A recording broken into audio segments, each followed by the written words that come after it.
Well, good morning, and thank you for joining our webinar today. I don't think there is a more exciting financial statement than the balance sheet, and said no one. But in reality, this is the most important financial statement that you have. If your balance sheet is not accurate and in line, then there is no question that your profit and loss statement is inaccurate, and you're not actually seeing the true net profit being reflected. So today we could be discussing the balance sheet and making sure that you understand the importance of this for loan applications, for business valuations, etc. So while this might be a little boring, it's certainly going to be very meaningful for you and very impactful on what the value of reviewing this statement regularly means. So my name is Lynn, and I am joined today with Brian McCaig. Brian and I are both client advisors at RSI. You'll find our contact information up on the screen. Feel free to reach out to us at any time if you have any questions on this or any other information. And you'll also have our contact information at the end of this webinar as well.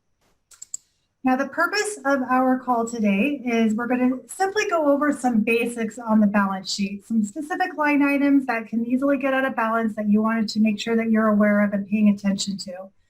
We also want to make sure that we help you with identifying common mistakes. We see a lot of mistakes happen on the balance sheet, and this could lead to adjustments being made at year end and more time-consuming tasks.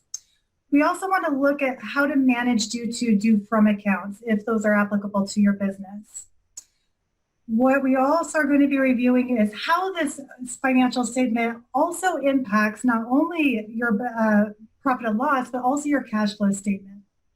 And finally, we're going to be discussing best practices on completing a period end review and how to make appropriate adjustments following that. So with that, I think it's a perfect time for our first poll question. Brian, what do you got for us today? Let's do it. It's going to be a fun one. I also want to mention that, as always, we have a Q&A section of the webinar. So we'd encourage you to get your live questions in that way. We're going to try to get this just under half an hour and hopefully save some time for those live questions towards the end. So get those questions in. If we aren't able to get to them live on the presentation today, we will be answering you directly. So again, we'd encourage you to get those in. But let's get on to our poll question for the day. And it's, how often do you look at your balance sheet? You may say, balance sheet, am I supposed to know what this is? And if so, don't worry, you came to the right place. You may say, end of the year, my CPA looks at this. You may say, I look at it quarterly, and maybe that's for investors. You may be one who looks at it every single period, and you may be one of those teachers' pets who look at it every single week. I'm going to put this poll question up on the screen for everybody to get their answer in, and it should be up on your screen now. So again, balance sheet, am I supposed to know what this is? End of year, my CPA looks at it. Quarterly for investors, every period, or every week. Sid, a lot of answers are coming in, and it is across the board.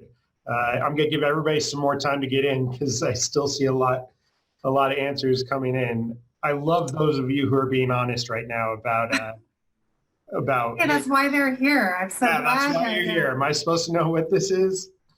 Exactly. All right. Looks like it has slowed down, so I'm going to share those results. So a lot of people, and this is not surprising me, a lot of people end of the year, and maybe their CPA needs some help and needs some adjustments. Sid, we're going to try to save everybody a lot of money by having to pay your CPA extra to do potentially cleanup at the end of the year. If you're able to keep track of your balance sheet and keep an accurate balance sheet throughout the year, that's going to be less money you have to pay your CPA to clean it up at the end of the year. Yeah, I mean, you'll be able to file taxes much more quickly and maybe not even have to file extensions. So hopefully what we go over today will be a help to you. No doubt. Okay. Let's get on to the basics and starting with what a balance sheet is. So a company's balance sheet is actually comprised of assets, liabilities, and equities. And the reason it's called a balance sheet is because the assets must equal the liabilities plus the equity. So let's jump into assets specifically. And these represent things of value that a company owns and has in its possession, or something that will be received and can be measured objectively.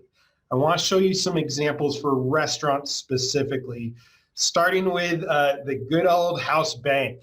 So every restaurant that I've worked in calls this something different. It might be your safe. It might be your petty cash. It might be your petty. It might be just called the bank or a house bank or drawers. But unless you're at a cashless restaurant, you have some version of this. And it represents the amount of cash you have in your restaurant, not including your cash collected for that day's deposits. You need to have daily or shiftly counts of this to ensure accountability, prevent fraud, and you'll see a little bit later in this presentation, potentially prevent inaccurate accounting and inaccurate P&Ls as well. Another good example of an asset for a restaurant are capitalized expenses. So if you have a large expense, like a new piece of kitchen equipment for $5,000, your CPA might suggest you treat this as a capitalized cost and record it as a long-term asset on your balance sheet.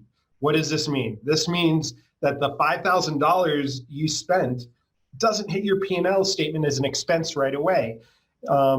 It hits your balance sheet as a capitalized asset, and then you or your CPA can set up a depreciation schedule to incur the expense spread over future periods. Another good example of an asset for a restaurant are accounts receivable. So a lot of people are familiar with this term. These are amounts that are due to your business, but not yet paid for by the customer. And along with that, house accounts are really similar to this. They're a lot like accounts receivable. I actually like to think of house accounts as Norm at Cheers. Remember Norm, he didn't pay his daily bar tab until a later date, but the bar needs to be keeping track of that amount through a house account. I can only imagine what Cheers' balance sheet looked like. I'd have to do a lot of cleanup there. Either of these, house accounts or accounts receivables, should only be used if you're going to be paid back for those in the future. All right, next part of the balance sheet is liabilities, right, Sid? Yeah, and first and foremost, liability is something a person or company owes, usually a sum of money. So let's start with going over some specific liabilities you might find on your balance sheet. One big one that we see often are prepaids and accruals. So depending on if you are accounting on a cash basis or an accrual basis, you may have some prepaids and accruals set up. So something that you need to evaluate when you are considering setting up an accrual is that managing these can be very time consuming and can also lead to more work on cleaning up your balance sheet at year end or quarterly when you are doing your review. Also, when adjustments are made and the accounts are trued up, this could potentially lead to a negative impact on your net profit.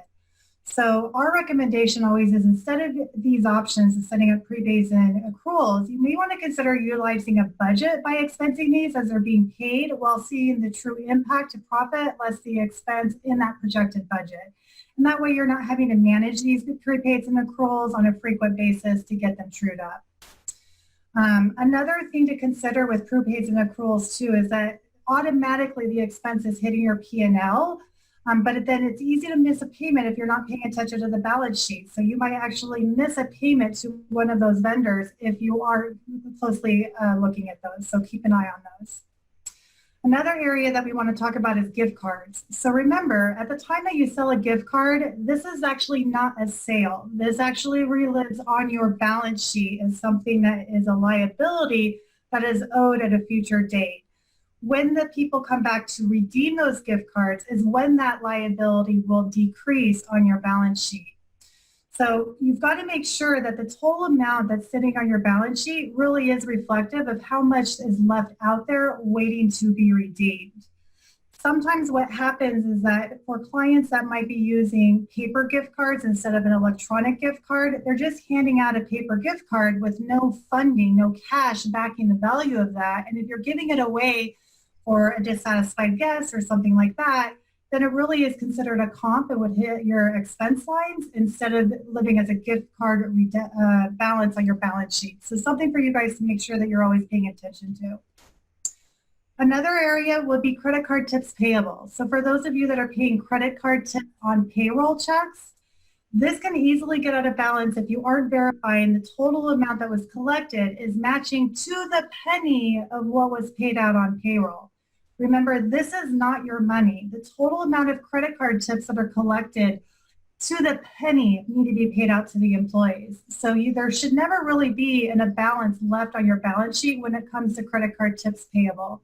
If you do see a balance reflected, if it's a credit balance, then you actually are holding on to their tips that need to be paid out to the employees. If it's a negative balance, then that means that you've actually paid out more in tips than what was ever collected, and this is just cash leaving your bank account then. So always a good practice to make sure that you're staying on top of that every payroll period. Another big one will be your credit cards. A lot of people are using American Express or Visa, MasterCard for purchases for some of the things that you're purchasing. When you're looking at your credit card balances on your balance sheet, this should match up to your statement of what is reflected owed. If this balance isn't matching, then you might have expenses that haven't been recorded, or you might be recording payments with no expenses to be reflected. So it's very important that you make sure that you are staying on top of all of your credit card purchases, that those are all being accounted for. And most importantly, if you're carrying over a balance month over month on your credit cards, you've got to make sure that you're also recording that interest expense.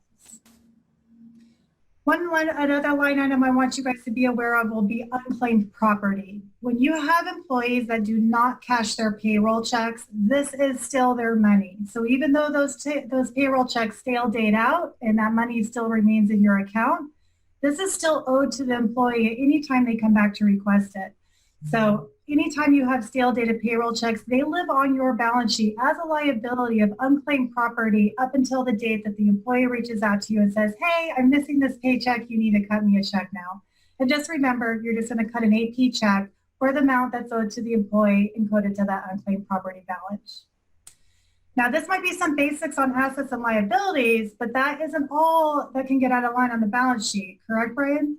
No doubt. Let's talk a little bit about long-term debt and owner's equity. When I'm talking long-term debt, most commonly, this is probably a note payable, which is another word for a loan or a debt. But these loans are represented on the balance sheet as a liability because you owe this money. In addition, in this section of the balance sheet is your owner and investor activity. This is where owner investments or draws are recorded. The best practice is to really separate this out by the owner or investor's name so that it lives there on the balance sheet and is easy to recognize at the end of the year. Let's dive into those common mistakes we were talking about. And I want to start with the most basic common mistake. There's a reason we had this poll question at the beginning of the presentation. And it's because most people, and a lot of people on this call, do not look at the balance sheet frequently enough. And really, first things first, in my experience, the balance sheet is overlooked all the time. It's not just the people who are honest on this call, but a ton of restaurant operators I've worked with.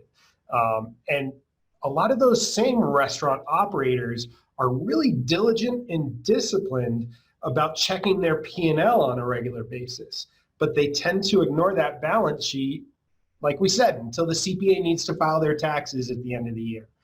And the big mistake here is assuming that the balance sheet has nothing to do with that P&L, that you are diligently reviewing and making crucial operational decisions based on. So please hear me loud and clear. An inaccurate balance sheet can often mean an inaccurate P&L. Next common mistake, we started to talk to a little bit earlier in the presentation, but not recording all your transactions. And right off the bat, you may say, hold on, Brian, we're on the balance sheet, not the P&L. Of course I'm recording all my transactions. I'm getting all my expenses in. And what I see often is you may be performing a bank reconciliation on your main operating account. So you're ensuring that all those transactions are being accounted for. But what about those credit card transactions that Sydney talked about a little bit ago? or the cash that you used to pay for that delivery the other day. Credit card balances should be accounted for as a liability on your balance sheet, and the balance should be checked for accuracy on a frequent basis. Again, if that balance is misrepresented, you may have expenses that should have occurred on your P&L already. Same thing if you pay for something in cash.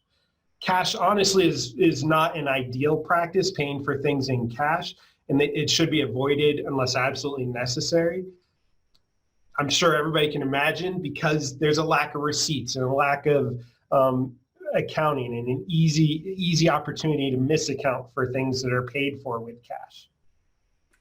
You know, Brian, I work with a lot of owners, and sometimes I see a lot where they're using their own personal funds as well, not business funds, not coming out of the main operating, but they're like, oh, I need to get this on the fly. I'll just go ahead and write my own check for it and use my personal money with it. So those, transactions are also getting missed if you're not making sure they're getting properly recorded on the balance sheet. And that goes along with exactly what we're saying. I'm glad you brought that up, because really the thing to take home is everything, no matter how it's paid for, needs to be recorded one way or another. It's easy for things that are paid for separate from your operating account to get missed. So make sure those balances are living on your balance sheet and you're checking them regularly. All right, let's get on to our next common mistake. And this is back to loan payments. So recording those loan payments without expensing out the interest. Don't pay your CPA at the end of the year to clean this up. Every time you make a loan payment, separate out that interest in the capital.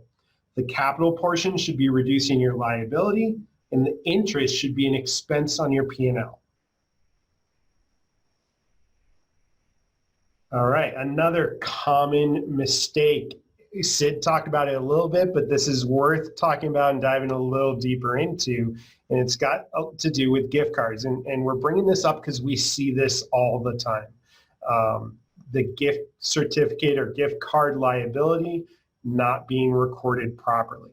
So to properly forecast your cash flow, I really want you to know how much outstanding gift card liability you have. A lot of times I start working with restaurants and they have these practices where they're really generous with gift cards. And maybe it's to build future sales, donations, guest recovery, trading. I think this can be a great tool to build your business and spread goodwill and be a part of your community. I'm never going to try to talk you out of this. However, I want this to be accounted for accurately on your balance sheet. You may have a gift card program through your point of sale which automatically tracks this for you. But if you don't have that kind of system, it's on you to record the sale and the expense with any gift card you give away. Sid, you have some experience with paper gift cards, right? Yeah, and we see that a lot. I mentioned it earlier. If you are using paper gift cards, you have to treat those as gift card comps if you're just giving them away. If there's no money backing it, then it's really a comp. So if with those gift cards come back to get redeemed, instead of closing it out to your gift card tender, you want to make sure that you are comping that total amount, not tendering it.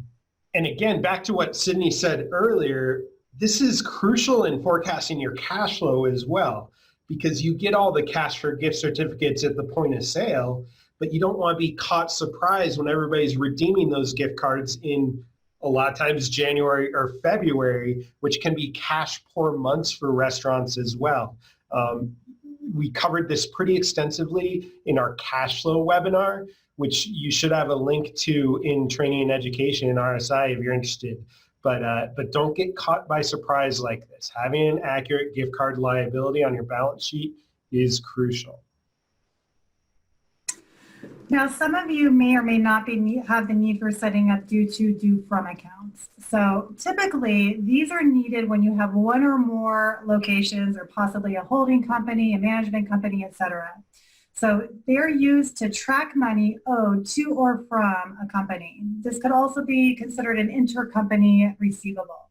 So first, do you need to set up a due to, due from? The only time when this is needed is when you are needed to make sure that you are trying to move an expense from one entity to another. It is important to make sure that you are recording these transfers of expense on both ends. And that's really typically what we see get missed on managing these due from accounts. The credit to the company it is coming out of needs to be recorded, and the debt, the expense to the company it is going into needs to be recorded. So both sides have to be captured. Now, while these can get out of balance, if you are an RSI client of ours, then know that you have the ability to record all of these inventory receivable transfers through our inventory transfer option, and it will auto code both ends of this to keep your due froms in line. You could easily determine if your accounts are out of line by looking at your balance sheet. You'll see on the screen, and what we're showing you is that the credit and the debit matches to the penny on both of the in and outs for both of those companies. These always have to match up to the penny. If they're not, then that's going to be causing extra work for the CPA at year end to identify what was missed and how to get these in balance with each other. These can get to be a pain in the butt, so make sure that you're recording these accurately so that way it creates less confusion at year end.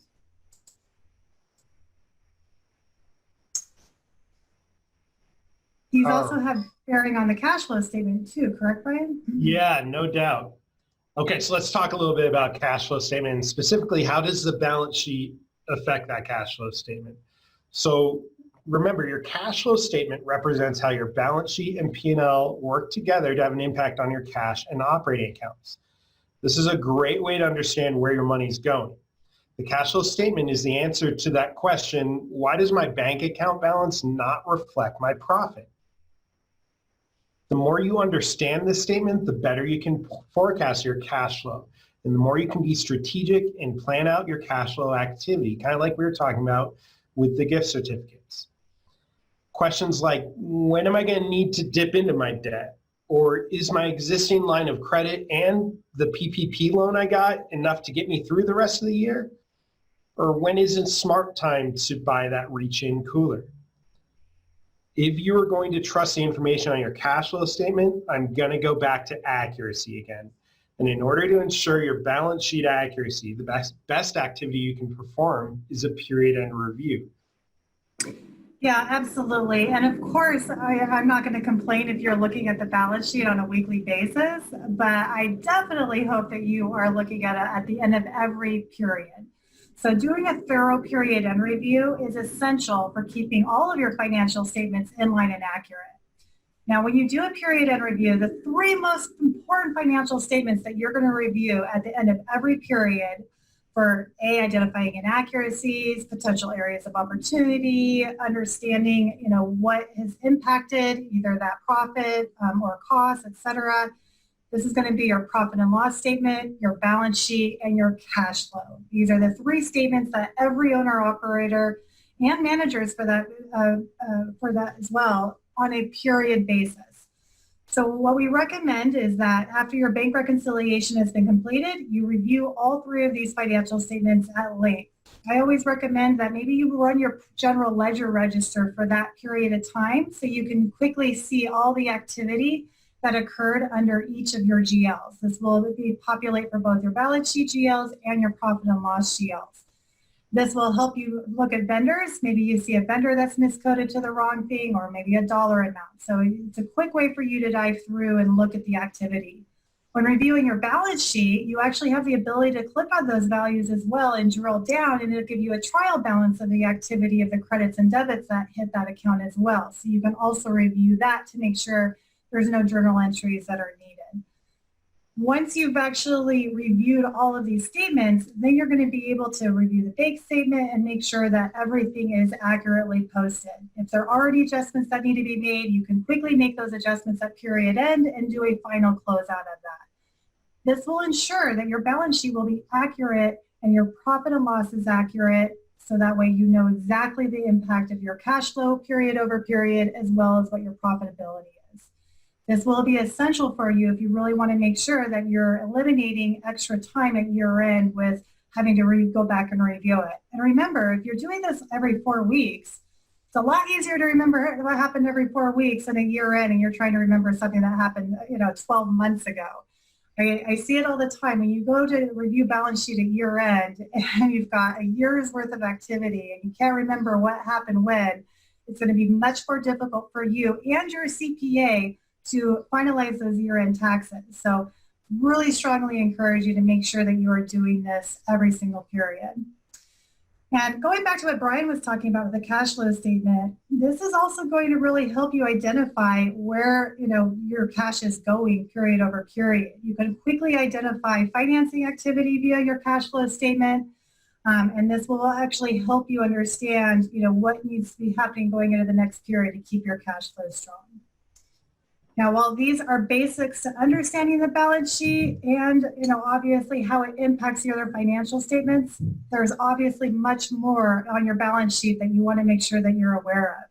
So it's going to be key for you and your health of your business and your financial success to make sure that you're reviewing these. And if you have questions on them, please don't hesitate to not only reach out to your RSI accountant, but you can also reach out to your client advisor, your ops specialist, etc. Yeah, we'll have our contact information at the very end of this presentation in just a second here. And you'll also get a follow-up email after this presentation is over with a link, and you could just respond to that email as well. Sydney, we did a good job time-wise because we do have some time to see some of the questions that came in. Thank you so much for all the questions that came in. I see a bunch came in. We aren't going to be able to get to them all. So like I said a little bit earlier, if there's one we aren't able to answer live on the presentation today, we will be reaching out to you directly. Sid, the first one that I see is a really good one. I need help with my balance sheet and I don't know where to start to clean it up. Okay, so a lot of people who haven't been looking at their balance sheet a lot, according to that poll, who now are like, okay, maybe I should start looking at it. How do they go and clean it up? Great question. So if you are an RSI client, then immediately you want to reach out to your RSI accountant and ask for them to tee up a financial statement review. They'll go through your balance sheet, look at all of the different line items, question out anything that either is out of balance or they have questions on, et cetera, to help assist you on getting all of this cleaned up. But you can also, I encourage you to reach out to your current bookkeeper, whoever's helping you with this, and have them, go through every line item on the balance sheet and make sure it's accurate. So with loans, you can look at your last vendor loan statement and be able to compare that balance to what's reflected on your balance sheet. For your house bank, petty cash, count the amount of cash you have in your restaurant and compare that to the balance that's sitting on your balance sheet. For your credit cards, look at your last statement, make sure that matches up to what exactly is showing on the balance sheet. So a lot of your line items you can quickly research, to see exactly what is outstanding. With house accounts, you can run a point of sale report, see exactly how much was tendered and see how much you've actually collected from that person. So many ways for you to do this, but if you are an internal RSI client of ours, please reach out to your RSI accountant and get this scheduled if you have any questions on it. Perfect. Okay, next one. And this one I want to make sure we get to because it's especially relevant this year. A lot of confusion around this. Should I record my PPP loan on the balance sheet? It's kind of a loan, but I know it's getting forgiven. A lot of confusion about this one too, Sid, right? Absolutely. The PPP loan is a loan. And yes, it absolutely, hopefully for everybody on this call, will be getting forgiven in its entirety. But it is a loan. So I'm sure all of you have already received the loan. It's already hit your operating account, and hopefully you've already recorded that entire amount to your balance sheet. Now, this isn't to be confused with the EIDL grant, the $10,000 that came in and the loan over and above that. The $10,000 grant for EIDL will actually live as other income on your profit and loss. But for the loan over and above that $10,000, as well as for the PPP loan, those do need to live on your balance sheet. Once the forgiveness portion and process has been completed, then journal entries will be made to offset that and reduce it back down to zero, depending if you got 100% forgiveness. This will happen towards the end of the year after your forgiveness application has occurred. So it will remain on your balance sheet, though, up until that point it's been completed. Great question. Sydney, I have one more I think we have time to get to, and it came in from somebody anonymous, so I want to make sure we get to it because if you asked it anonymously, we aren't going to be able to respond to you directly with the answer. So this one is, when using personal funds, how do these transactions get recorded? How is one reimbursed for these transactions?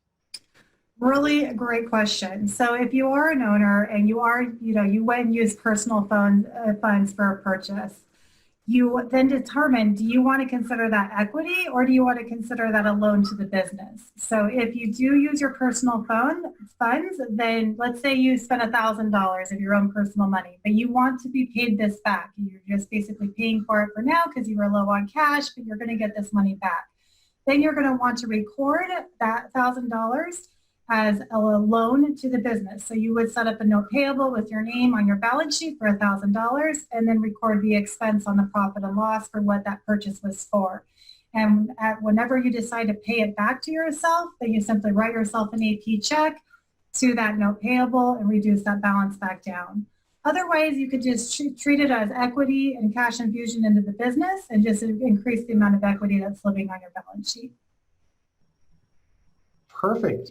Okay, that brings us to an end. And I got to say again, Sid, congratulations. We're just about where we wanted to be time-wise. Wow, I can't believe our first webinar at 30 minutes, folks. All right. We're trying. So up on the screen right now is our contact information. I want to thank everybody for joining and attending today's webinar. Like I said, we'll be sending you a follow-up email with a link to this recording. If you're an RSI client, the recording will also be available in education and training resources. We have a lot of fun doing these. Hopefully you're finding some value and education in them. Sid, thanks. Great job. Thank you so much. Have a great day. Bye, everyone.